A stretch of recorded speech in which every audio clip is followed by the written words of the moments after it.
അതെ,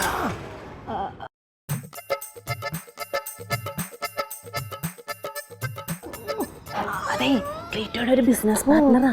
ഭയങ്കര ദേഷ്യക്കാരൻ. അച്ഛനൊന്നും ചോദിക്കില്ലേ?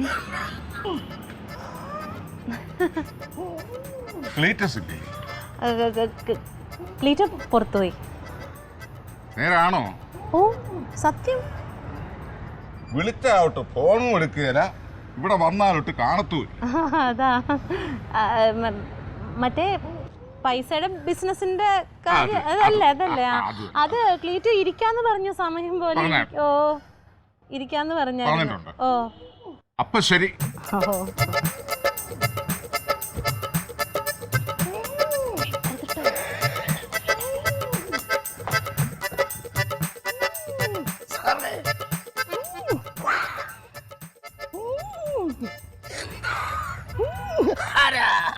ഞാനൊരു പാവപ്പെട്ട മുതലാളി അമ്മാവ.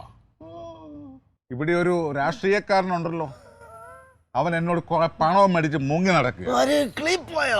ആ ക്ലീറ്റോ അല്ലാതെ പിന്നാരാ? ഇത്ര ഭൂലോക കൂടായ്പ്. കുടിച്ച വെള്ളത്തിൽ അവനെ വിശ്വസിക്കാൻ പറ്റില്ല. വടിയും കോടയും കൂടി അവൻ ഒരുമിച്ച് വെക്കുകയാണ്. ആട്ടെ, അമ്മാവനാരാ?